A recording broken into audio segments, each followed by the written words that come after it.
ஓம் சகனோ பவது சகனோ புனக்து சக வீர்யங்கரவாவஹை தேஜஸ்வினாவதீதமஸ்து மா வித்விஷாவஹை.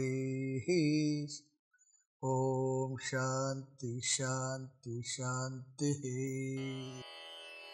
தைத்திரிய உபனிஷத் 56வது வகுப்பு, பிரம்மானந்தவல்லி, 8வது அணுவாக்கம்.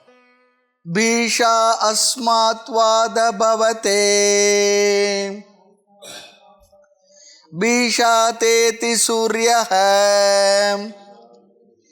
பீஷா அஸ்மாத் அக்னிச்சேந்திரச்ச மிருத்யுர்தாவதி பஞ்சம இதி சைஷானந்தஸ்ய மீமாம்சா பவதி. யுவா ஸ்யாத் சாதி யுவாத்யாயகஹ ஆசிஷ்டோ திருடிஷ்டோ பலிஷ்டஹ தஸ்யேயம் பிருத்திவி சர்வா வித்தஸ்ய பூர்ணா ஸ்யாத்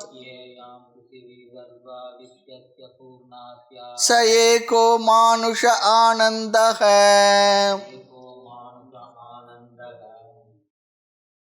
நம்முடைய மனதில் உள்ள நாம் உணர்கின்ற அனுபவிக்கின்ற ஆனந்தம் பொருளை சார்ந்ததா என்று பார்த்து அது பொருளை சார்ந்ததில்லை என்று முடிவு செய்தோம். பிறகு மனதை சார்ந்ததா என்ற ஒரு பெரிய விசாரமானது நிகழ்ந்து கொண்டுள்ளது. இதற்கிடையிலே நாம் அனுபவிக்கக்கூடிய ஆனந்தத்தினுடைய தாரதமியம், ஏற்றத்தாழ்வு எதனால் ஏற்படுகின்றது? மனதினுடைய சூக்ஷ்மத்தன்மையை, அது சூக்ஷ்மமாக ஆக இந்த சுகத்தினுடைய தாரதமியமும் கூடுகின்றது குறைகின்றது என்று நாம் பார்க்கின்றோம்.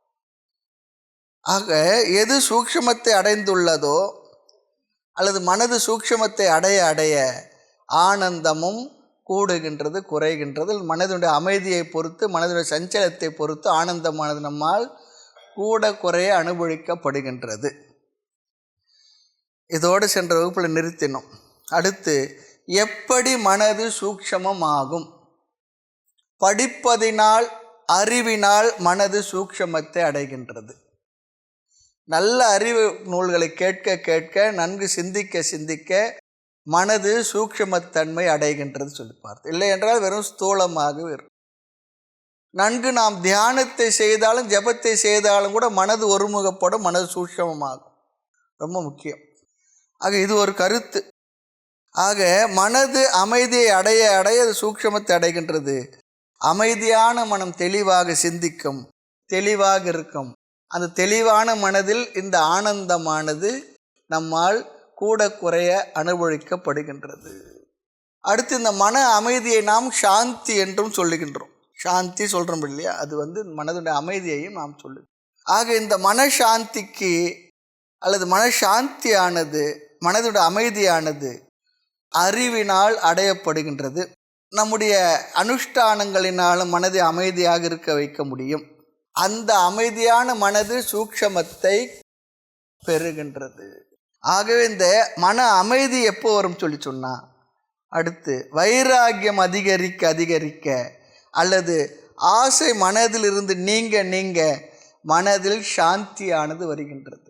அறிவினால் மனது சாந்தி அடைகின்றது. பிறகு ஜபம் முதலிய அனுஷ்டானங்களினால் மனது சாந்தி அடைகின்றது. அடுத்து மனசாந்தியானது வைராகியம் அதிகரிக்க அதிகரிக்க மனதில் அமைதி கூடுகின்றது.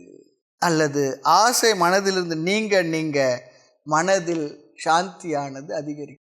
ஆசை விடவிட ஆனந்தமாம். யாதனில் யாதனில் நீங்கியான் நோதல் அதனில் அதனில் இளன். ஆக வைராகியத்தை பற்றி விசாரம் அடுத்த தலைப்பில் வரப்போகின்றது. அங்கு விஸ்தாரமாக விசாரம் பண்ணுவோம். ஆக இங்கு மனதில் சாந்தி ஏற்பட ஏற்பட மனதிலிருந்து வெளிப்படுகின்ற ஆனந்தம் அதிகரிக்கின்றது. இது ஒரு முக்கியமான கருத்து. ஆக சுகத்தினுடைய தாரதமியத்திற்கு காரணம் மனதினுடைய சூக்ஷ்மத்தில் உள்ள தாரதமியம். சில பேருக்கு சீக்கிரம் புரியும், சில பேருக்கு மெதுவாக புரியும், சில பேருக்கு புரியவே புரியாது. ஆக இனி அடுத்த கருத்து, மனதின் சூக்ஷம் அதிகரிக்க அதிகரிக்க சுகம் அதிகரிக்கின்ற சொல்லி சொல்கிறோம். சூக்ஷ்மத்தன்மை குறைய குறைய சுகம் குறைகிறது என்று சொல்கின்றோம். ஆனால் இன்னும் சுகத்தினுடைய காரணத்தை, சுகத்தினுடைய ஹேத்து, எதிலிருந்து சுகம் வருகின்றது என்பதை நாம் இந்த வகுப்பில் விசாரம் செய்து இன்னும் நாம் அறியவில்லை. எது சோர்ஸ், ஆனந்தத்தினுடைய சோர்ஸ் என்ன, எங்கிருந்து வருகின்றது என்று முடிவு செய்யவில்லை. கங்கையினுடைய சோர்ஸ் என்ன சொல்லுவோம்? கோமுக் சொல்லுவோம். காவேரியுடைய சோர்ஸ் என்ன சொல்லுவோம்? தலைக்காவேரி சொல்லுவோம். அதுபோல் ஒவ்வொரு நதியும் ஒவ்வொன்றும் புறப்படுகின்ற இடத்தை நாம் சொல்லுவோம். ஆனால் பொருளிலிருந்து சுகம் வரவில்லை என்று முடிவு செய்திருக்கின்றோம். எனவே அடுத்து மனதிலிருந்து தான் சுகம் வருகின்றது என்று சொல்லலாமா என்றால், அப்படி சொன்னால் அது ஒரு தவறான கருத்து அல்லது பூர்வபட்சம் சொல்கிறாங்க.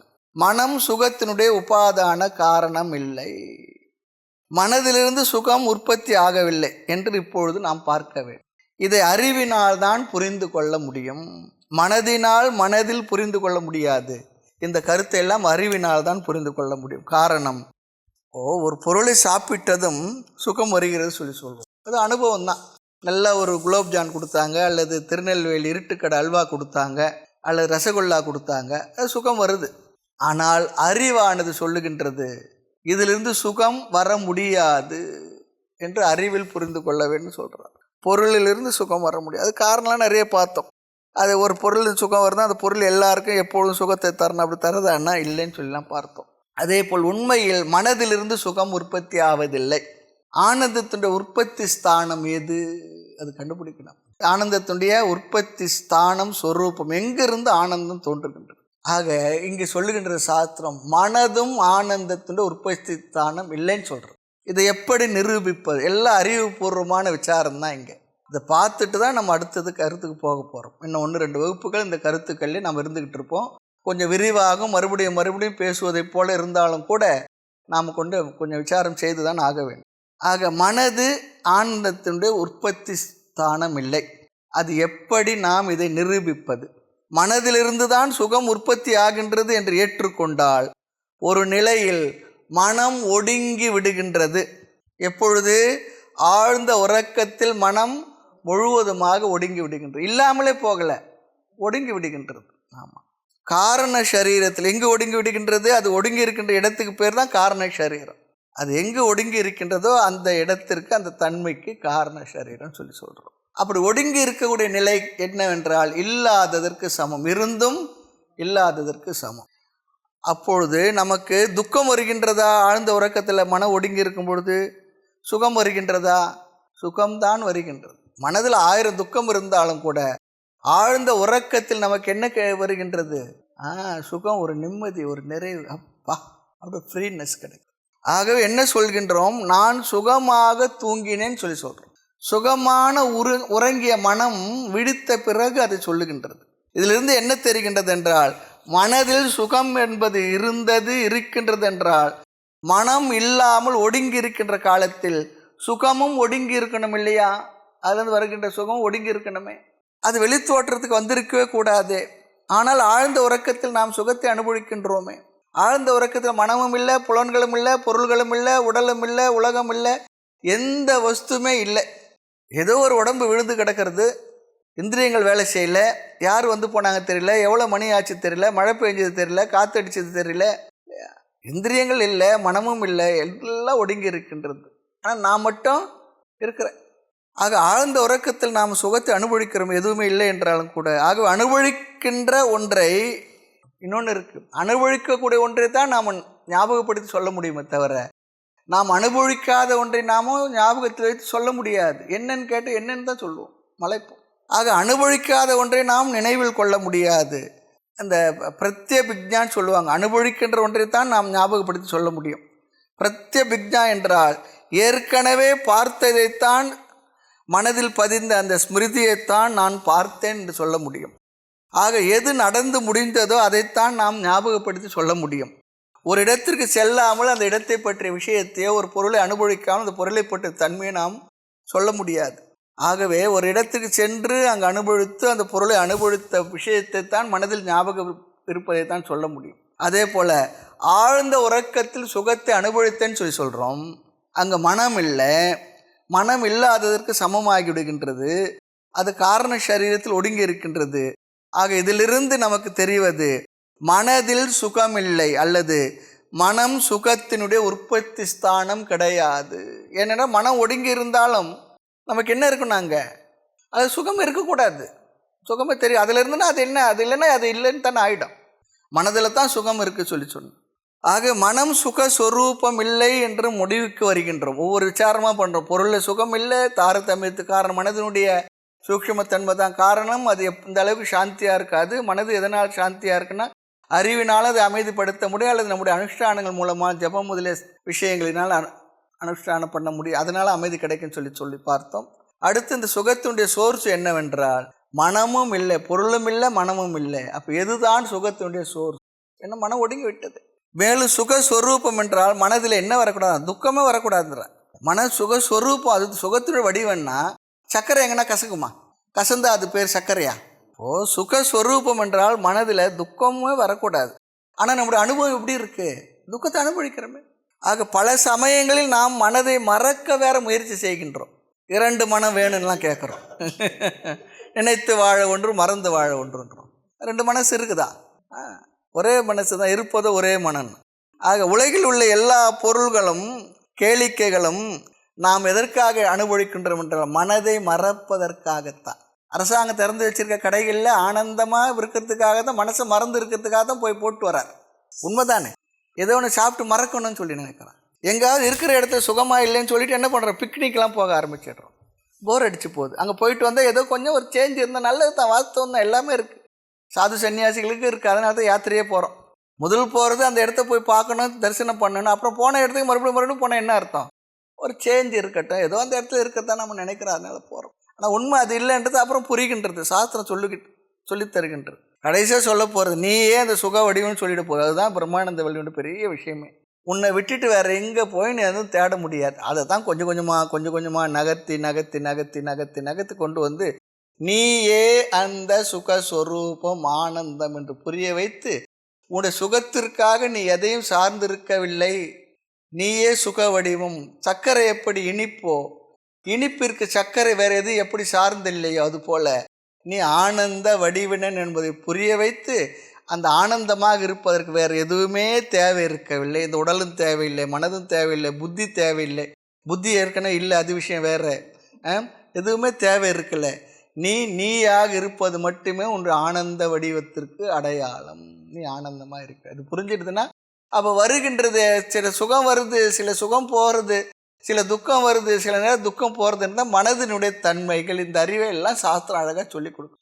எது வந்தாலும் போனாலும் வந்து செல்லாத ஒன்றாக இருக்கக்கூடிய நீதான் சுகஸ்வரூபி, நீதான் அந்த ஊத்து. ஆமாம், சில இடத்துலலாம், சில திவ்ய கஷேத்திரங்கள்லாம் இந்த புனித நீர் ஊற்றுலாம் சொல்லுவோம் பாருங்க. எவ்வளோ எடுக்கிறோமோ மறுபடியும் வந்துக்கிட்டே இருக்கு, எங்கேருந்து வருதுன்னு தெரியலன்னு சொல்லுவாங்க. அதுபோல் நாம் தான் இந்த ஆனந்தத்தினுடைய ஊற்றுக்கண். அல்ல குறையா அகண்டித ஆனந்த வெள்ளம் எனக்கு ஐயா வெளிப்படுத்த வேண்டாவ சொல்கிறார். அது எனக்கு புரிய வைன்ற, வெளிப்படுத்த வேண்டாம், அது எனக்கு புரிய வைன்னு சொல்கிறார். ஆக பல சமயங்களில் நாம் மனதை மறக்க முயற்சி செய்கின்றோம். உலகில் உள்ள எல்லா பொருளும் கேளிக்கைகளும் நம்முடைய மனதை மறக்கத்தான் பயன்படுத்துகின்றோம். மனதை மறந்தால்தான் ஆனந்தமாக இருக்க முடியும். ஆக மனம் ஆனந்தத்தினுடைய சொரூபம் இல்லை. நீங்கள் அதெல்லாம் ஞாபகப்படுத்தாது. இப்போ தான் மறந்து இருக்கிறேன் நான், அதெல்லாம் ஞாபகப்படுத்தி என்னை துக்கப்படுத்தாதீங்க சொல்கிறோமா இல்லையா? அது மறக்கிறதுன்னு நினைக்கிறோம் நாம். ஆக விஷயம் ஆனந்தத்தினுடைய சொரூபம் இல்லை, மனமும் ஆனந்த சொரூபம் இல்லை. இனி அடுத்தது எது இருக்கின்றது, யார் இருக்கின்றார்கள்? உடலை நெகேட் பண்ணியாச்சு, ஸ்தூல உடல். இந்திரியங்கள், ஞான கர்ம இந்திரியங்கள் நெகேட் பண்ணியாச்சு. மனம் அதை நெகேட் பண்ணியாச்சு. அப்போ அடுத்து அங்கே யார் இருக்கிறாங்க? மனமும் இல்லைன்னா அங்கே யார் இருக்காங்க? யார் இல்லைன்னு சொல்லக்கூடாது. அங்கு ஒன்று இருக்கின்றது. அது யார்? நான் தான், நானே தான் இருக்கு, நான் மட்டும்தான் இருக்கு. அந்த மனதை பார்ப்பவனாகிய நான் இருக்கின்றேன். மனதை நம்ம பார்க்குறோமா இல்லையா? அதனால தான் சொல்கிறேன், என் மனசை பற்றி எனக்குத்தானே தெரியும். என் மனசில் என்னென்னலாம் உள்ள புதஞ்சிருக்கு யாருக்கு தெரியும்? எவ்வளோ விஷயம் மறைச்சி வச்சிருக்கு சொல்கிறோமா இல்லையா? அப்போ அந்த மனதை நான் பார்க்கின்றேன். அந்த பார்ப்பவன் மட்டும் இருக்கின்ற அந்த பார்ப்பவன் யார் என்றால் அதுதான் அந்த நான் அறிவு சொரூபமானவன். அந்த நானை பற்றிய விளக்கத்தை பிற்பாடு பார்ப்போம். ஆக மனதை பற்றி மட்டும் இங்கே நாம் விசாரிக்கின்றோம். மனதில் சுகம் இல்லை என்று முடிவு செய்தாகிவிட்டது. ஆனால் மனதில் தாரதமியத்தோடு சுகம் இருப்பதனால் அந்த சுகத்தினுடைய தாரதமியம் மனதிலும் வெளிப்படுகின்றது. அதற்கு காரணம் மனம் சூக்ஷமமாக ஆக சுகமும் கூடுகின்றது, குறைகின்றது. பார்ப்போம், நமக்கு ரொம்ப பிடிச்ச உணவு ஒருத்தர் கொண்டு வர்றார். ஆனால் எப்போ அதில் அவ்வளோ ஈடுபாடாக நாம் சாப்பிடுவோம். ஆனால் சில நேரத்தில் என்ன பண்ணுவோம், அது இருந்தாலும் நாட்டமே போகாது. ஏன்? மனதில் வேறு ஏதோ சில விவகாரங்கள் இருக்குது, அதனால் அதில் மேலே நமக்கு நாட்டம். ஆகவே சுகத்தினுடைய தாரதமியம் மனதில் வெளிப்பட்டு மனம் சூக்ஷமாக சுகம் அதிகரிக்கின்றது, ஸ்தூலமாக ஆக சுகம் குறைகின்றது. இதிலிருந்து மனம் ரிஃப்ளெக்ஷன் என்ற கருத்தும் பெறப்படுகின்றது சொல்கிறார். மனதே ரிஃப்ளெக்ஷன் தான். என்ன? ஆத்மாவுடைய சேத்தனத்தை ரிஃப்ளெக்ட் பண்ணுற ரிஃப்ளெக்டர். மனது ஒரு கருவி, ரிஃப்ளெக்ட் பண்ணுறது. கண்ணாடியை போல கண்ணாடிக்கு ஒரு தன்மை இருக்கின்றது. என்ன? அதன் முன் உள்ள பொருளை அப்படியே காட்டித்தரும். சாதாரணமான கண்ணாடி அதன் முள்ள என்ன இருக்கோ அப்படியே காட்டித்தரும். கண்ணாடி முன்ன ஒன்றை வச்சு அது வேற ஒன்றை காட்டித்தருமா? அது தன் முன்னே என்ன இருக்கோ அதை தான் காட்டித்தரும். சூரியன் முன்ன வச்சா கண்ணாடி சூரியனை காட்டித்தரும், பிரகாசமாக தெரியும். ஆகவே அந்த கண்ணாடியை பிரதிபிம்பிக்கும் தன்மை தன் முன் உள்ளதை பிரதிபிம்பித்து காட்டுகின்றது. அந்த கண்ணாடியுடைய ஸ்தானம் தான் இப்பொழுது மனதிற்கும் வருகின்றது. கண்ணாடியில் அசுத்தம் அதிகமானால் அதிகமாக ஆக அது பிரதிபிம்பிக்கின்ற சக்தி எழுந்து விடுகின்றது. கண்ணாடி தூய்மையாக இருக்க இருக்க தூய்மைப்படுத்த அது என்ன பண்ணுறது? நம்முடைய முகத்தை நன்கு காட்டி தருகின்றது, துல்லியமாக காட்டித்தரும். சில கேமராலாம் பார்த்தீங்கன்னா அவ்வளோ துல்லியமாக காட்டி தருது, அவ்வளோ அற்புதமாக வருகின்றது. போதெல்லாம் அந்த காலத்து கேமரா அது ஒரு மாதிரி நல்ல அப்படியே வளர்ந்து வருகின்றது. அதுபோல சில மனதானது தூய்மை அடைய அடைய, அமைதி அடைய அடைய, சூக்ஷமத்தை அடைய அடைய இந்த பிரதிபிம்பத்தன்மை இருக்கிறது தெளிவாக தெரிகிறது. களங்கள் இல்லாத, அழைப்பு இல்லாத அந்த நீரில் சூரியனுடைய பிரதிபிம்பம் என்ன பண்ணோம்? நன்கு தெரியும். இந்த கண்ணாடியும் சுத்தம் செய்ய அதனுடைய பிரதிபிம்பமும் தெளிவாக தெரிந்து கொண்டே போகும். ஆக ஒரு பொருளை பிரதிபிம்பிக்கின்ற தன்மை உடையது என்று சொன்னார். ஒரு பொருளுக்கு இருக்கின்ற சொன்னால் எவ்வளவு தூரம் அதன் முன்னாடி உள்ள பொருளை தெளிவாக காட்டுமோ அவ்வளவு தூரம் அதனுடைய பிரதிபிம்பிக்கின்ற தன்மை அதிகமாக உள்ளது சொல்லி அர்த்தம். எவ்வளவு தூரம் அது சுத்தமாக இருக்கின்றது என்றும் அது அர்த்தம். சூரியனுடைய பிரதிபிம்பம் கண்ணாடியில் தெளிவாக தெரிகின்றது, தண்ணீரில் அதைவிட குறைவாக தெரியும். பாலிஷ் பண்ண பாறையில் அதுலேயும் தெரியும், ஆனால் அவ்வளோ தெளிவாக தெரியாது. இதிலிருந்து பிரதிபிம்பிக்கின்ற பொருளானது சூக்ஷமமாக ஆக, தூய்மையாக ஆக பிரதிபிம்பமானது தெளிவாக வெளிப்படும். இந்த ஒரு கருத்து எதுக்கு பார்க்குறோன்னு சொன்னால் மனதோடு நம்ம சம்மந்தப்படுத்த போகிறோம். இது நம்முடைய அனுபவமும் கூட. மனதிற்கு பிரதிபிம்பிக்கின்ற தன்மை இருக்கின்றது என்பதை நாம் புரிந்து கொண்டால் இதன் மூலமாக, அல்லது அந்த கருத்தை நாம் ஏற்றுக்கொண்டால், இந்த மனம் சூக்ஷமமாக ஆக, தூய்மையாக ஆக ஆனந்தம் அதிகமாகின்றது, தெளிவாகின்றது. இது நம்முடைய அனுபவம் என்றும் பார்க்கின்றோம். குறைய குறைய இந்த மனதினுடைய சூக்ஷமத்தன்மை குறைய குறைய ஸ்தூலமாக ஆக ஆனந்தமும் குறைகின்றது என்று பார்ப்போம். இவ்வாறு சொன்னால் என்ன கிடைக்கின்றது? மனதிற்கு அப்பாற்பட்டு, மனதிற்கு வேறாக ஒரு தத்துவம் இருக்கின்றது சொல்லி தெரிகின்றது. ஏன்னா மனது ஆனந்தத்தினுடைய சோர்ஸ் இல்லை, உபாதான காரணம் இல்லைன்னு சொல்லிப்பாங்க. அந்த சோர்ஸ் என்ன? அது என்னவா இருக்குது? ஆனந்தமாக இருக்குன்னு சொல்லி தெரிகின்றது. அந்த ஆனந்த ஸ்வரூபத்தை மனதானது தூய்மை அடைய அடைய சூக்ஷமாக ஆக, அதிகமாக ஆக பிரதிபிம்பிக்கின்றது கருத்து நாம் பெற்றிருக்கின்றோம். அப்போது மனது எதை பிரதிபிம்பிக்கும்? அது அருகில் இருப்பதை தானே பிரதிபிம்பிக்கும். அப்போ மனதின் அருகில் எது இருக்கின்றது? யார் இருப்பது? நான் தான் இருக்கேன். நான் என்றால் இங்கு ஆத்மா. அப்போது மனது பிரதிபிம்பிக்கின்ற ஆனந்தத்துடைய சோர்ஸ் எதுவாக இருக்க முடியும்? ஆத்மாவாகத்தான் இருக்க முடியும். அதனால தான் அது ஜீரோ டிஸ்டன்ஸ்லாம் சொல்லுவோம் பாருங்க, பிரத்யேக ஆத்மாலாம் சொல்லுவோம் பாருங்க. ஆக இதை நாம் புரிந்து கொண்டால் என்ன முடிவுக்கு வருகின்றோம்? சத்தியம், ஞானம், அனந்தம், பிரம்ம என்று ஆத்மாவிற்கு கொடுத்த லட்சணம் இருக்கு, சச்சிதானந்தம். அதில் ஆத்மா ஆனந்த ஸ்வரூபம். அப்படி ஆத்மா ஆனந்த ஸ்வரூபம் என்றால் அந்த ஆனந்தத்தை மனமானது பிரதிபிம்பிக்கின்றது. இது ரொம்ப முக்கியமான ஒரு விசாரம். அணுவாக்கத்தை மந்திரத்தை எப்போ நம்ம நிறைவு பண்ணிட்டோம். இப்போ இந்த கருத்தெல்லாம் நாம் பார்க்கணும், பின்னாலே மறுபடியும் பார்க்க போகிறோம். எந்த அளவுக்கு மனம் சூக்ஷமாகின்றது அந்த அளவிற்கு ஆத்மாவுடைய ஆனந்தம் வெளிப்படும். இது ஆனந்த விசாரத்தின் மூலமாக நமக்கு கிடைக்கின்றது. ஆனந்த விசாரம், ஆனந்த மீமாம்சா. இங்கே எப்படி ஆனந்த விசாரம் செய்யப்படுகின்றது என்றால், முதலில் ஆனந்தத்துடைய தாரதமியத்தை பற்றி பேச்சு வந்தது. தாரதமியத்துடைய காரணம் என்னவென்று சந்தேகம் வந்தால் அதற்கு விஷயம் காரணமில்லை, பொருள் காரணமில்லை என்று பொருளை நீக்கி மனதிற்கு காரணமாக சொல்லி பார்த்தோம். மனதிற்குள்ளேயும் ஆனந்தம் இல்லை என்பது தெரிந்த பிறகு அதற்கு அப்பாற்பட்டு ஆத்மா என்ற ஒன்று இருக்கின்றது, அது பிம்பம். அந்த பிம்ப ஆனந்தத்தை தான் இந்த மனதானது பிரதிபிம்பிக்கின்றது. அப்போ நாம் அனுபவிக்கக்கூடிய உலகத்தில் அனுபவிக்க எல்லா ஆனந்தம் பிரதிபிம்ப ஆனந்தம். அதற்கெல்லாம் ஆதாரமாக ஒரு பிம்பம் இருக்க வேண்டும். அந்த பிம்பமாக இருப்பது நான். நான் என்றால் ஆத்மா. ஆத்மா தான் ஆனந்தத்துடைய சோர்ஸ். நம்ம பொறுமையாக அமைதியாக நம்ம விசாரம் பண்ணுறோம். விசாரம் பண்ணி தான் நம்ம புரிஞ்சுக்க முடியும். ஆக அந்த பிம்பத்தினுடைய பிரதிபிம்பம் மனதில் பிரதிபிம்பிக்க ரிஃப்ளெக்ட் ஆகிறது. ஆமாம். ஆக மனதில் வருகின்ற தாரதமிய ஆனந்தம், இந்த ஆனந்தத்திற்கு அதுதான் சோர்ஸ், ஆத்மா.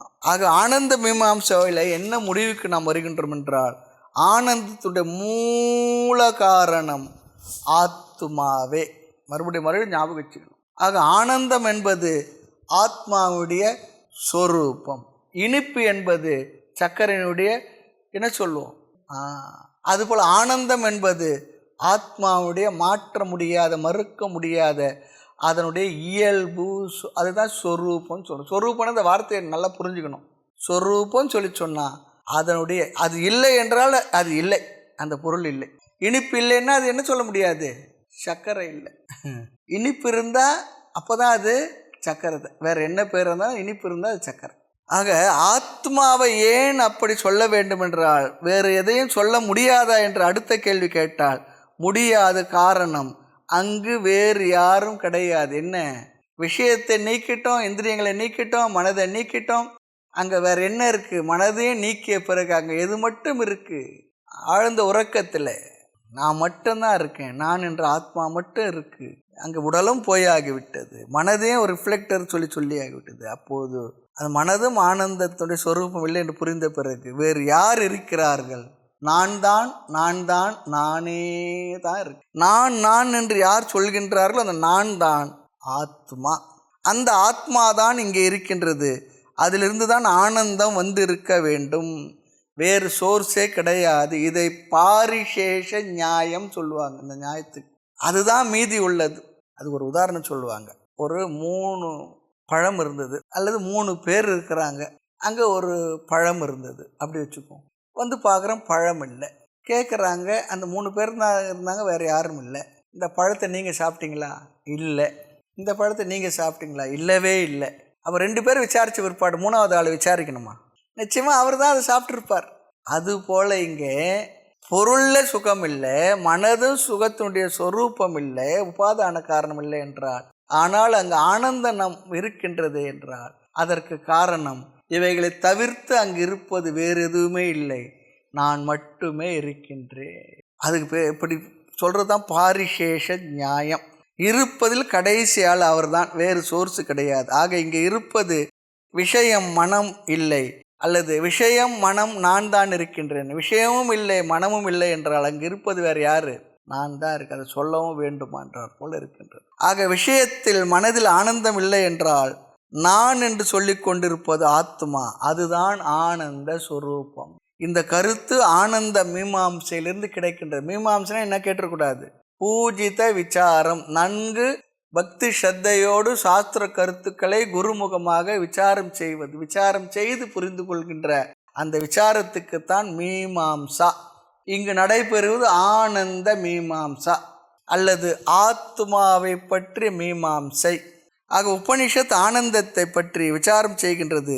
அதில் ஆனந்தத்துடைய ஒரிஜினல் சோர்ஸ் என்ன என்பது பற்றி கூறுகின்றது. இப்போ கங்கை புறப்பட்டு வர வழியில் நிறைய துணை நதிகள்லாம் கலக்கிறது.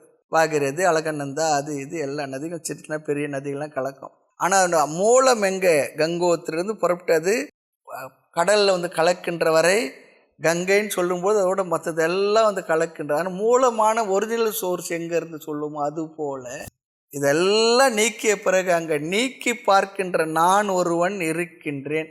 அந்த நான் தான் என்ன? ஆனந்தம், ஆத்மா. அதுவே ஆனந்தத்தினுடைய சோர்ஸ். அதான் ஆனந்தத்தினுடைய சோர்ஸ் ஆத்மா, ஆத்மாவுடைய சொரூபம். பிற்பாடு நாம் அனுபவிக்கின்ற ஆனந்தம் எல்லாம் ஆத்மாவுடைய ஆனந்தத்தினுடைய சிறு இது ரொம்ப மாத்திராணி, அவ்வளோதான், சிறு துளி தான், ரவலேசம் சொல்கிறோம் பாருங்க. அதைத்தான் உலகில் உள்ள மனிதர்கள் தேவர்கள் எல்லாம் அனுபவிக்கின்றார்கள். இந்த கருத்து ஆனந்த மீமாம்சையிலிருந்து நமக்கு கிடைக்கின்றது. என்னவென்று? ஆத்மா ஆனந்த ஸ்வரூபம். நல்லா மனசில் வச்சுக்கணும். வகுப்புலேருந்து என்ன தெரிஞ்சுக்கிட்டேன்? ஆத்மா ஆனந்த ஸ்வரூபம்னு தெரிஞ்சுக்கிட்டேன். அப்போ நீ யாருன்னா தெரியல அப்படி சொல்லக்கூடாது. இல்லை, உங்களுக்கு நேற்றெல்லாம் வந்து நிறைய துக்கப்பட்டு நிறைய விஷயம் சொன்னீங்களா? உண்மைதான், அதெல்லாம் மனசில் விவகாரத்தில் இருக்க துக்கங்கள் தான். ஆனாலும் இதுக்கு நடுவில் நான் யாருன்னா ஆத்மா ஆனந்த. ஆக இந்த விசாரத்தில் குரூஷியல் பாயிண்ட் என்னென்னா தாரதமியம். ஆனந்தத்தின் தாரதமியத்தை விசாரித்தோம். அடுத்து ஆத்மாவுடைய சுபாவம் ஆனந்தம் என்பதை நிர்ணயம் செய்திருக்கு. இனி இரண்டாவது கருத்து, உபனிஷத் முக்கியமாக வைராகியத்துடைய பெருமையையும் பேசுகின்றது, காட்டித் தருகின்றது. வைராகிய ஸ்துதி அல்லது மகிமா.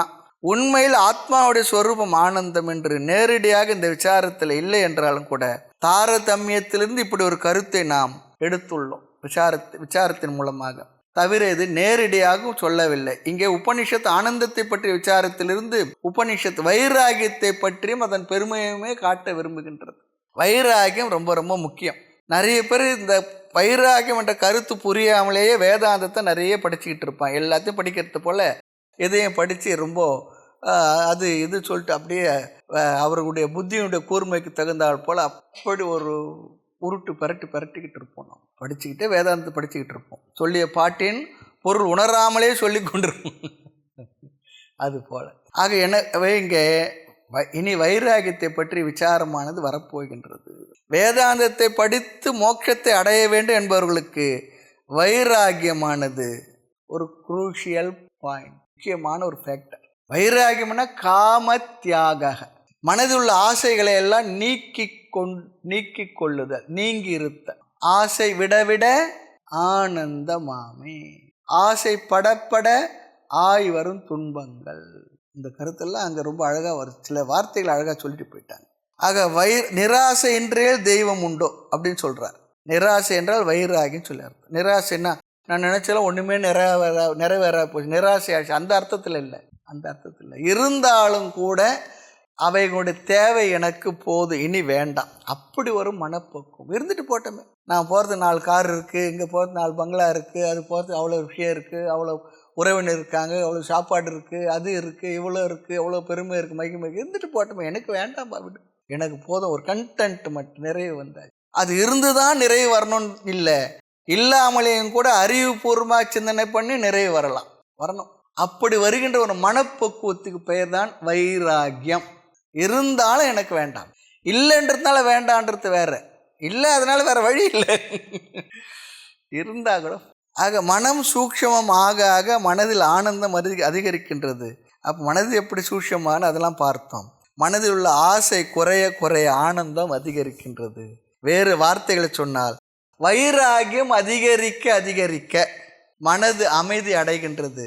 மனது அமைதி அடைய அடைய அதில் ஆனந்தத்துடைய தன்மை அதிகமாக பிரதிபிம்பிக்கின்றது. அடுத்த கருத்து, இந்த காம தியாகம் என்ற ஆசைகளை விடுதல், ஆசைகள் நீங்குதல் என்பது 2 விதத்தில் நடக்கின்றது. எப்படி ஆசைகள் குறையும் அல்லது எப்படி ஆசைகள் போகும், 2 விதத்தில் ஆசை போகும். விஷய பிராப்தியா காம தியாக. காமம் என்றால் பொதுவான ஆசைகள். விஷய பிராப்தி, ஒரு பொருளை நாம் விரும்புகின்றோம், பார்க்கின்றோம், தேவை என்று நினைக்கின்றோம். பிறகு முயற்சி செய்து அந்த பொருளை அடைவதன் மூலமாக அதில் ஒரு சுகத்தை நாம் அனுபவிப்பதன் மூலமாக நம்முடைய அந்த பொருள் மேல் இருந்த ஆசை என்ன ஆகின்றது, சென்று விட்டதுன்னு அர்த்தம். கடைசி பிற்பாடு போயிடுச்சு. மனதில் காமம் ஆசையானது விலகிவிட்டது. இது முதல் விதமான காமத்தியாகம், விஷய பிராப்தியா காமத்தியாக. இதைத்தான் அநேகம் பேர் இப்படித்தான் ஆசையை போக்கி கொண்டுள்ளார்கள், நீக்கி கொண்டுள்ளார். ஆசைப்பட்டுட்டார், கொடுங்களேன், அவர் ஆசைப்பட்டுட்டார், என்ன பண்ணுவார், அதோட சும்மா இருப்பார்.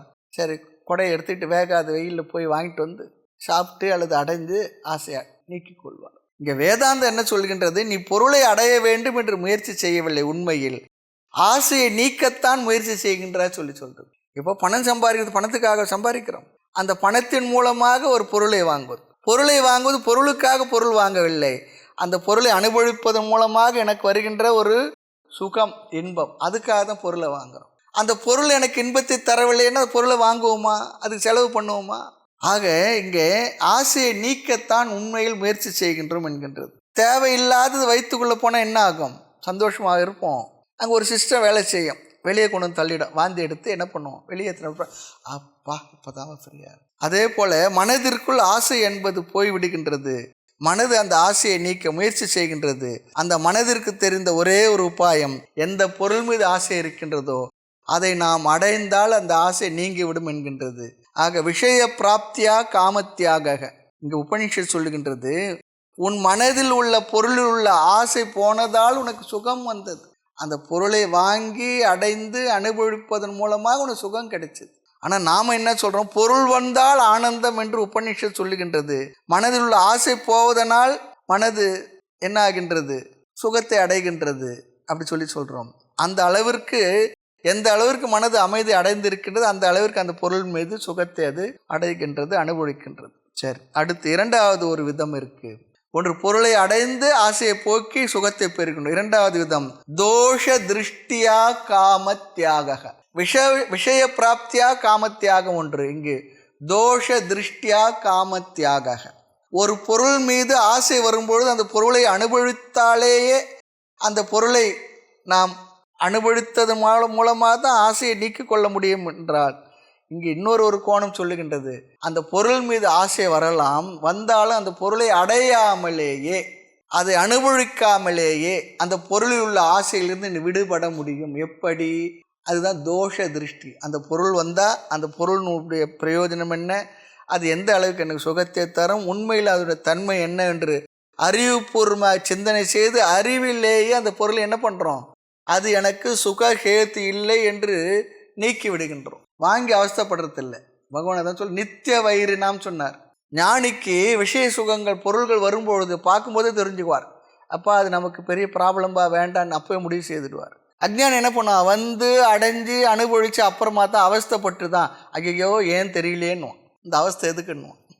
ஞானி வரும்பொழுதே பார்த்துடுவார். எதிரி தான் வந்து தான் தட்டுகின்றான், அவனை ஏனென்று கேள்வி வாழைப்பெண்ணை சொல்கிறது போல அவன் நமக்கு நித்திய வயிறு நாம் சொல்லிட்டார். தெளிவாக புரிஞ்சிருக்கு. ஆக அதில் உள்ள குறைகளை அறிவால் யோசிப்பதன் மூலமாகவே காமத்தியாகம் அல்லது விவேகேன காமத்தியாக, தோஷ திருஷ்டியா காமத்தியாகம் தியாகம், விவேகேன காமத்தியாக. விவேகத்தின் மூலமாக ஒரு பொருள் தோஷத்தை பார்ப்பதன் மூலமாக அந்த பொருள் மீது உள்ள ஆசையை நீக்குதல். அதுக்கு ஒரு உதாரணம் சொன்னார் ஒருத்தர். ஏதோ ஒரு காஃபியோ டீயோ அல்லது நமக்கு பிடிச்ச ஒரு ஜூஸோ ஏதோ வாங்கினு வச்சுக்கோமே, அதை குடித்தா சந்தோஷமாக இருக்கும்னு சொல்லி வாங்குகிறோம். ஆனால் அந்த வாங்கின உடனே அந்த ஜூஸில் ஒரு ஈயோ ஏதோ விழுந்து விட்டது. என்ன பண்ணுவோம்? வேண்டாம், சந்தோஷத்துக்கு தான் வாங்கணும், அது ஏதோ ஒரு குறை வந்து விட்டது, நீக்கி விடுகின்றோம். ஆக இது தோஷ தர்ஷனத்தினால் மனமானது அந்த ஆசையிலிருந்து விலகி விடுகின்றது. அறிவினால், தோஷ தர்ஷனத்தினால். முன்பு என்ன நினைத்தேன்? அது சுகஹேதுன்னு நினைத்தேன், அது என்னை சுகப்படுத்தும் நிறைவுபடுத்தும் என்று நினைத்தேன். ஆனால் ஏதோ ஒரு அறிவு வந்து அது என்னை பந்தப்படுத்தும் என்ற புரிந்த பிறகு அதிலிருந்து விலகி கொண்டு விட்டு, இப்போ அது சுகம் தந்தாலும் கூட பிறகு அது என்னை முழுமையாக பந்தப்படுத்தும், அடிமைப்படுத்தும் என்ற அறிவினாலே ஆசைகளை விடுதல். அதான் சொல்லுவோம், அறிவினால் ஆசைகளை முடிந்த வரையில் விசாரம் செய்து விவேகம் மூலமாக விட்டு விடு. அதன் பிறகு உன்னால் அந்த பொருளில் இருந்து ஆசையை விலக்கி கொள்ள முடியவில்லை என்றால் அனுபவித்து அவஸ்தைப்பட்டு நீக்கிவிடு. விவேகிகள், புத்திசாலிகள் அறிவினால் நீக்கிக் கொள்வார்கள், மற்றவர்கள் அடைந்து அனுபவித்து அவஸ்தைப்பட்டு நீக்குகின்றார்கள். ஆக அப்போதான் மனசுல இருந்து ஆசையெல்லாம் போகின்றது. சில பேருக்கு எவ்வளோ அனுபவித்தாலும் அவஸ்தைப்பட்டாலும் என்ன ஆகின்றது? புத்தி வரதே இல்லை. ஆக காமத்தியாகம் நடைபெற்றால் மனம் சூக்ஷமாகும். அந்த ஆசை போக போக சாந்தி வரும், மனதில் அமைதி ஏற்படும்.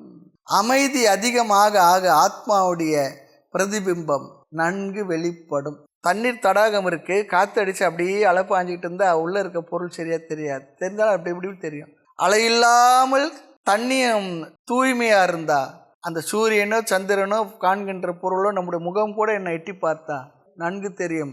கீழே இருக்கக்கூடிய கற்களிலிருந்து எல்லாமே தெளிவாக தெரியும். அதுபோல மனது அமைதி அடைந்து சூக்ஷமமாக ஆக ஆக அந்த மனதில் ஆத்மாவுடைய பிரதிபிம்பம் நன்கு வெளிப்படும். ஆக மனதில் 2 விதத்தில் ஆசை போகும். இதில் 2க்கும் உள்ள வேறுபாடு என்ன? பொருள்களை அடைந்து ஆசை போவது, அறிவினாலே விசாரம் செய்து ஆசை போவது, 2க்கு வேறுபாடு என்ன என்றால், இது கேள்வியாக வந்தாலும் தோஷ திருஷ்டியா பொருளை நீக்கி ஆசையை களைவதற்கும், பொருளை அடைந்து அனுபவித்து ஆசையை நீக்குவதற்கும், தோஷ திருஷ்டியை பார்த்து பொருள்களை நீக்கி மனதை அமைதி அடைவதற்கும் வேறுபாடு என்னவென்றால், உபநிஷத்துக்கு என்ன சொல்கின்றது? ஒரு மனிதன் ஒரு பொருளை அனுபவித்தால் அது ஒரு பங்கு சுகம். இது முக்கியமான இடங்க. இது ஆனந்த மீமாம்சையில் ஒரு பொருளை அடைந்து ஒரு மனிதன் அனுபவிக்கக்கூடிய ஆனந்தம் ஒரு யூனிட் சுகம்னு வச்சுக்குவோம். ஒரு பங்கு சுகம், ஒரு பகுதி அனுபவித்தால் அந்த மனிதனுக்கு அதில் வைராகியம் இருந்தால், வேண்டாம் என்று அறிவுபூர்வமாக நீக்கி இருந்தால், அந்த பொருளில் அவனுக்கு வருகின்ற சுகம் 100 யூனிட் சுகம்னு சொல்றது. 100 மடங்கு அடைந்து அனுபவிப்பதால் 1 மடங்கு சுகம். அதை அறிவுபூர்வமாக தோஷங்களை, அதில் உள்ள குறைகளை கண்டுபிடித்து நீக்கிவிட்டால் அப்பொழுது மனதிற்கு வருகின்ற அந்த சுகம் 100 யூனிட் அல்லது 100 மடங்கு சுகம்னு சொல்றார். ஆசை படப்பட ஆய்வரும் துன்பங்கள் ஆசை விடவிட ஆனந்தமா. ஆக இங்கு 100 என்பது எண்ணிக்கையில் தாத்பரியம் இல்லை, அதிகம் என்பது தான் இங்கு முக்கியம். இது ஒரு ரகசியம். இது காரணம், உலகம் என்ன நினைத்து கொண்டிருக்கின்றதா? ஒருவன் ஆசைகளை எல்லாம் விட்டுட்டான், விட்ட உடனே என்ன சொல்லும்? ஐயோ பாவம், இந்த வயசுலேயே இதெல்லாம் விட்டுட்டு ஒன்றுத்தை அனுபவிக்க. அப்படிதான் நம்மளை பார்த்து பச்சாதாபப்படுறாங்க. ஒரு சுகமும் இல்லாத போயிட்டு இல்லை, ஒரு சுகம் இல்லை. ஒரு கல்யாணமா, ஒரு காட்சியா, ஒரு பிள்ளையா, ஒரு பேரனா, ஒரு பேத்தியா, இதெல்லாம் இல்லாத என்னமோ இப்படி போயிட்டார், வீணா போயிட்டார். சாதாரணமாக நாம் அப்படி நினைக்கிறோம். ஒரு பொருள் கிடைத்தால் மிகவும் சுகமாக இருக்கின்றான், கிடைக்கவில்லை என்றால் பாவம். ஆனால் உண்மை என்ன? உபநிஷத்து மாற்றி சொல்கிறது, மாற்றி யோசின்றத போல மாற்றி சொல்கிறது. கிடைத்தால் சுகம் இருக்கு, அது 1 மடங்கு, இல்லைன்னு சொல்ல 1 மடங்கு. ஆனால் அது இல்லை என்றால் 100 மடங்கு சுகம். கை கெட்டலை, அது கிடைக்கல, சீச்சி இந்த பழம் புளிக்கும், அப்படி இல்லை. கிடைத்தும் வேண்டாம் என்றால், கை கேட்ட தூரத்தில் அவருக்கு கிடைக்கும், இருந்த வேண்டாம் என்றால் தான் அது வைராகியம். வைராகியத்தால் அவைகளை விட வேண்டும். ஒரு பொருள் ஆசை இருக்கின்றது, ஆனால் அதை அனுபவிக்க சந்தர்ப்பம் கிடைக்கவில்லை, தகுதி அடையவில்லை, உள்ள ஆசை இருக்கு, வெளியில தேவையில்லை என்று சொன்னால் அதுதான் உண்மையில் ஐயோ பாவம். எது ஐயோ பாவம்? பொருள் வெளியில இருக்கு, மனசில் அது மேலே ஆசையும் இருக்கு, அதை அனுபவிக்க எண்ணம் இருக்கு, ஆனால் கிடைக்கல. அந்த ஏக்கத்தை வெளிப்படுத்தாமல் சும்மா சமாளிக்கிறோம் பாருங்க, அதுதான் ஐயோ பாவம். அதுதான் ஐயோ பாவம். சுகர் கம்ப்ளைண்ட் இருக்குது, அருமையான மைசூர் பாக் இருக்குது, ஜிலேபி இருக்குது, என்னென்னவோ இருக்குது, இனிப்பு இருக்குது, கேசரி இருக்குது, பைனாப்பிள் புட்டிங் இருக்குது, கேசரி இருக்குது, பால் பாயசம் இருக்குது. வேணாம் அப்படி, ஐயோ சாப்பிட்டா நல்லா தான் இருக்கும், கொண்டு வந்து கொடுக்குறாங்க, அப்படி இப்படி பார்க்குறோம், விக்கெட் கொஞ்சம் கொஞ்சம் இல்லைன்னா என்ன, அதுதான் ஐயோ பாவம். வேணான்னா வேணாங்க போங்க, இருக்கட்டும். ஆக யார் வைராகியத்தினால் ஆசை விடுகின்றார்களோ அவர்கள் அதிகமான சுகத்தை, ஆனந்தத்தை அனுபவிக்கின்றார்கள். இதெல்லாம் வெளிப்படையாக ப்ரொஜெக்டர் போட்டு காட்ட முடியுமா? ஃபிசிக்கலான்னா முடியாது. இதெல்லாம் அனுபவத்தில் தான் நம்ம பார்த்து உணர்ந்து புரிந்து கொள்ள. அதான் சொல்கிறேன், ஒரு பொருளை சாப்பிட்றோம் சுகம், பிறருக்கு அந்த பொருளை சாப்பிடும்போது ஒருத்தர் வந்துடுறார், அது இன்னொருத்தருக்கு பகிர்ந்து கொடுக்குறோம், அப்போ என்னென்னா இன்னும் அதிகமான சுகம், இன்னும் அதிகமான சுகம். பகுத்துண்டு பல்லுயிர் ஓம்புதல் நூலோர் தொகுத்தவற்றில் பயக்கண்டு நஞ்சுண்டு அமையவர் நயத்தக்க நாகரை விருந்தோபல். அது நிறைய சொல்லியிருக்கு. அது எப்படி அறிவது? அதை கொடுத்து பார்த்தால்தான் நமக்கு புரியும். கொடுத்து பாருங்கள், அது தெரியும் சொன்னார். இப்போ அம்மா இருக்கு, தான் சாப்பிடும்பொழுது குழந்தை வந்துடுது, இல்லை தான் சாப்பிட்றது என்ன பண்ணுறது? அம்மா நல்ல பொருளாக இருந்தால் எடுத்து வச்சு குழந்தைங்களுக்கு கொடுத்து அதுங்க சாப்பிட்றத பார்த்து எவ்வளோ சந்தோஷப்படுறோம். அதனால தானே அது அம்மா சொல்கிறோம். மற்றதெல்லாம் என்ன சும்மா, அதனால தான் அது அம்மா. வாயில் இருந்தால் கூட எடுத்தது. பறவைகள்லாம் பாருங்களேன், என்ன வாயில் கொண்டு வந்து அதை குழந்தைங்களுக்கு கொடு, தாய்த்தன்மை. அதுதான் எங்கேயாவது பிள்ளைங்களுக்கு அம்மா தருதுன்னா அது என்ன? அதில் ஒரு நிமித்தம் இருக்கு. என்ன? இந்த உடலினுடைய இன்னொரு எக்ஸ்டென்ஷன். அது அப்படி நம்ம சாஸ்திரம் சொல்கிறது. அதையும் மீறி இன்னும் வெளிப்பட்டு வர வேண்டும் சொல்லி பிள்ளைக்கு கொடுக்குறது ஒரு ஆனந்தம், ஒரு உதாரணம் தான். ஆனால் அதையும் விடுத்து அந்த நிமித்தம் நிர்நிமித்தமாக நீ கொடுத்து சந்தோஷப்படுகின்றாயா?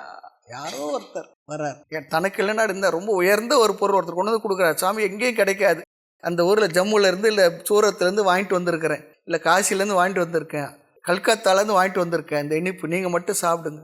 அந்த நேரத்தில் ஒருத்தர் வந்துட்டார், அப்படியே எடுத்து கொடுத்து சந்தோஷப்படுற மனசு வந்துச்சுன்னா பார்த்து யோசி. அப்போ நிர்நிமித்தமாக கொடுக்க மனசு இருக்கு. அப்போது உபநிஷத் சொல்கிறது 100 மடங்கு இன்பம் சொல்லி சொல்கிறது. அந்த வைராகியத்துடைய தாரதமியத்தை சொல்கிறதுக்காக இத்தனை மடங்குன்னு சொல்லி சொல்கிறது. ஆக அடுத்து இந்த வைராகியம் எதற்கு நமக்கு பயன்படும்? அடுத்த கருத்து படிப்படியாக போகிறோம். இந்த வைராகியம் 2 விதத்தில் பயன்படும். மோட்சத்துக்கு வராமலேயே தாரதமியமான சுகத்தை அனுபவிக்க வைராகியமே காரணம். எவ்வளவு அளவுக்கு மனதில் வைராகியம் இருக்கின்றதோ, எவ்வளவு அளவிற்கு அந்த பொருள்களில் நீங்க இருக்கின்றோமோ அந்த அளவிற்கு சுகம் கூடுகின்றது. எந்த அளவிற்கு குறைவாக இருக்கின்றதோ அந்த அளவிற்கு சுகமானது குறைகின்றது.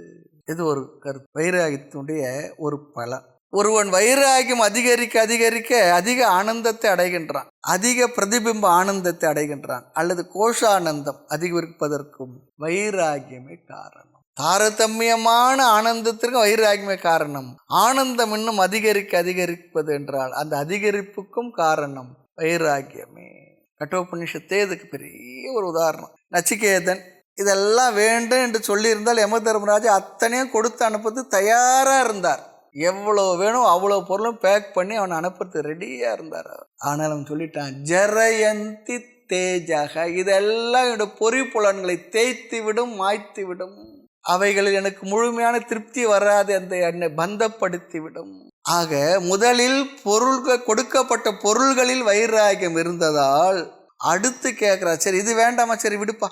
ஆனால் யம தர்மராஜன் நினச்சிடுறாரு, சின்ன பையன் அந்த பொருள்களுடைய உண்மைத்தன்மை தெரியாமல், அது சுகத்தன்மை தெரியாமல் வேண்டாம் வேண்டான்றான்னு சொல்லி சொன்னார். இப்போது குழந்தை கையில் ஒரு 100 ரூபாய் ஒரு பலூனு கொடுத்தா குழந்தை எதை வாங்கும்? பலூன் தான் வாங்கும். அது என்ன 100 ரூபாயில் வைராகியம் வந்தால் பலூன் வேணும்னு சொல்லிச்சு, அதுக்கு தெரியல. அதுக்கு அப்போதைக்கு அதுதான் சந்தோஷம் கொடுக்குது. இந்த 100 ரூபாயில் இது போல் 100 பலூன் வாங்கலான்னு அதுக்கு தெரிஞ்சிருக்கா? இல்லை. அல்ல, அதுக்கு 100 ரூபாயில் வைராகியம்னு சொல்லி சொல்லக்கூடாது, சொல்ல முடியாது. ஆக இங்கே முதல்ல கொடுக்கப்பட்ட பொருள்களில் வைராகியம் இருந்து வேண்டான்னு சொல்லிட்டான். அடுத்து சொன்னார், அதை விட 100 மடங்கு சுகத்தை தருகின்ற பொருளை தருகிறேன்னு சொன்னார். முதல்ல சொன்னார், நீ 100 வருடம் ஆயுள தர, உன்கிட்டே வரமாட்டேன், 100 வருடங்கள் வாழ்வாயா. தொம் ஜீவ சரத சதம் சொல்கிறது போல, ஜீவேம சரத சதம் உப்புறமாம சரத சதம் சொல்கிறோம் இல்லையா, வந்தாம சரத சதம் 100 வயசு வாழ்வார். நீ அடுத்து சொன்னார், அதெல்லாம் எனக்கு வேண்டாம். சரி, நீ எவ்வளோ வருடம் வாழறியோ அவ்வளோ வருடம் வாழ்ந்து கொண்டார். அங்கே சொல்லிட்டான், நீங்கள் எவ்வளோ வருடம் இருப்பீங்க அவ்வளோ வருடம் தான் இந்த வரம் எனக்கு வரும், எனக்கு அதெல்லாம் வேண்டாம். நீங்கள் எவ்வளோ நாள் முதலமைச்சர் அவ்வளோ நாள் வரைக்கும் நீங்கள் கொடுக்குற பதவி, அதுக்கப்புறம் எல்லாம் 5 வருஷம் தானே, அப்புறம் மாறிடுமே. ஆக நச்சிகேதனுக்கு முன்னதில் வைராகியம் இருந்ததால் பிறகு அடையப்படுகின்ற பொருளுக்கு அவன் தகுதி அடைந்தான். ஒரு பொருள் நமக்கு வைராகியம் வந்தால் அதை விட 100 மடங்கு சுகத்தை கொடுக்கின்ற பொருள் நம் கண் முன் வரும். அதற்காக நான் வைராகியம் அப்படிலாம் இல்லை, இயல்பாக இருந்தால் அதற்கு அடுத்து அதை விட விசேஷமானது வரும். அவை அனைத்திலிருந்து அவனுக்கு மனதில் வைராக்கியம் வந்தால். அப்பர் சுவாமிகள் உழவார பணி கடைசி காலத்தில் பண்ணிக்கிட்டு இருக்கார். பண்ணும்போது ஒரு கோயிலில் அவருடைய ஜீவிதம் நிறைவடை போகின்றது. அவர் உழவார பணி எங்கெல்லாம் போகிறதோ மண்ணில் போட்டு அந்த செடி கொடிகளை எடுக்கிறாரு, அங்கெல்லாம் வெறும் வைரம் நவரத்தினங்கள் அப்படியா வர்றது. பார்த்துட்டு மனசு சிரிக்கிறாரா பகவான். கடைசி நேரத்தை இப்படிலாம் கொடுத்து என் மனசுல ஆசை இருக்குமா, இவனை அழிச்சிடலான்னு சொல்லி நினைக்கிறியா? தேவையில்லை சொல்லி அப்படியே போயிட்டே இருந்தது. ஓடும் இருநதியும் ஒன்றாக கண்டவர்கள் நாடும் பொருளான நட்பே பராபரமே சொல்றாரு. நமக்கு அப்போ இது கிடைச்சதா? சரி சரி, கோயிலுக்கு போகிறோம், சாமி எப்போ இருப்போம், அதை விட வேற எதுனா கிடைச்சா வாங்கிட்டு கீழே நின்று வாங்கிட்டு அப்படியே ஓடி போடும், சாமி இன்னொரு நாளைக்கு பார்த்து. அதுலேயே அப்படிதான். இதெல்லாம் அவர் பார்க்கறதுக்காக கிடைச்சிது, அதுக்கு மேலே கொடுக்குறது ரெடியாக இருக்கார். எனக்கு இதெல்லாம் என்ன? ஆக நச்சிகேதனுக்கு முன்னதில் வைராகியம் இருந்தது. ஆக ஒரு பொருள் நமக்கு வைராகியம் இருந்தால் அதை விட 100 மடங்கு சுகத்தை கொடுப்பார். எதை நாம் விட்டு போகின்றோமோ கடைசியிலே தெரியும். நாம் தேடி ஓடுனா அது ஓடிக்கிட்டே இருக்கும். வேண்டான்னு திரும்பி வந்தீங்கன்னா அது நம்மளை தேடி வரும். இதுதான் ரகசியம். இது ரகசியம். ஆக விடாமல் தேடி போனால் அது கிடைக்காது. இதுதான் வாழ்க்கையுடைய ரகசியம், உண்மை. ஆக இதெல்லாம் காணல் நீர் தான். ஆக வைராகியமானது அதிக சுகத்திற்கு காரணம். உதாரணம் நச்சிகேதனே. யம தர்மராஜா 100 வருடம் வாழ்க்கை, புத்திரன் பௌத்திரன் பொருள்கள் எல்லாம் தரன்னு சொன்னார். ஆனால் நச்சிகேதனுடைய வைராகியம் இருந்ததால் அவனை அதை மறுக்க அதை விட அதிக சுகம் உள்ள பொருள்களை தருவதாக கூறினார். இந்த உலகத்துக்கு ராஜா வாய்க்கிறான். நல்ல வேலையாட்கள், நல்ல குழந்தைகள், நிறைய வைடூரியங்கள், மணிமாலைகள், படை எல்லாம் தர, நீ என்ன நினைக்கிற அவ்வளோ சுகத்தை இந்த உலகத்தை அதிகபட்சமாக அனுபவிக்கலாம்னு சொல்லி சொன்னார். நத்திங் டூயிங், எனக்கு வேண்டாம். அவருக்கு இவ்வளோ வைராக்கியம் இருந்தார். அப்போதான் அவருக்கு ஆச்சரியம் ஆயிடுது. எனக்கு கூட உன்னை போல வைராக்கியம் இல்லை, அதனால் ஞானம் கிடைக்கல, இப்படி யம பதவி அடைஞ்சேன், நீ ரொம்ப விசேஷமானவன் அப்படின்ட்டு சிஷ்யனை புகழ ஆரம்பிச்சிடுறார். ஆகினால் சொல்ற, உனக்கு ஏற்கனவே மோட்சத்தின் வாயில்கள் திறக்கப்பட்டு விட்டது சொல்லி சொல்றார். கட்டோபனிஷத்து கருத்துக்கள் இதெல்லாம். ஆக எவ்வளவு காலம் வாழ விரும்பலே வாழலாம்னு சொல்லிட்டார். முதல் 100 வருஷம் சொன்னவர் அதுவும் வேண்டான்னா, அதுக்கு முன்னேறத வேண்டானா அடுத்தது வந்து நிற்கும், அதையும் வேண்டானா அடுத்தது வந்து நிற்கும். அப்படிதான் உண்மை. கிடைச்சது என்ன? அவனுக்கு கிடைச்ச முழுமையான வைராகியம். ஆகவே பிறகு ஆத்ம தத்துவத்தை அறிந்து கொண்டான். ஆக இங்க வைராகியம் என்பது எப்படி புரிந்து கொள்ள வேண்டும்?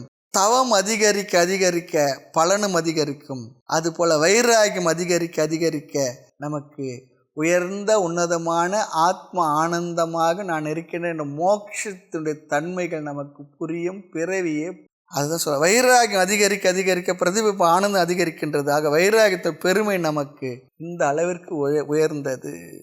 எப்பொழுது சிறிய பொருள்கள் வைராகியம் வருகிறது அப்பொழுது அதற்கு மேலான பொருள் நமக்கு கிடைக்கும். ஆக வைராகியத்தின் பெருமையை ஆனந்த மீமாம்சை எப்படி காட்டுகின்றது என்றால், வைராகியம் அதிகரிக்க அதிகரிக்க உலகத்தில் இருக்கக்கூடிய சுகம் அதிகரிக்கும், அல்லது பிரதிபிம்ப ஆனந்தமானது அதிகரிக்கும். ஒருவன் தியாகம் செய்ய செய்ய செய்ய செய்ய செய்ய செய்ய அதிலும் சுகம் அதிகரிக்கும் என்று சொல்லி இங்கு அழகாக இந்த கருத்துக்களை நிறைவு செய்கின்றோம். மேலும் விஷயங்களை அடுத்த வகுப்பில் பார்ப்போம். மூர்த்தி எல்லாம் வாழி, எங்கள் மௌன குரு வாழி, அருள் வார்த்தை என்றும் வாழி, அன்பர் வாழி, பராபரமே.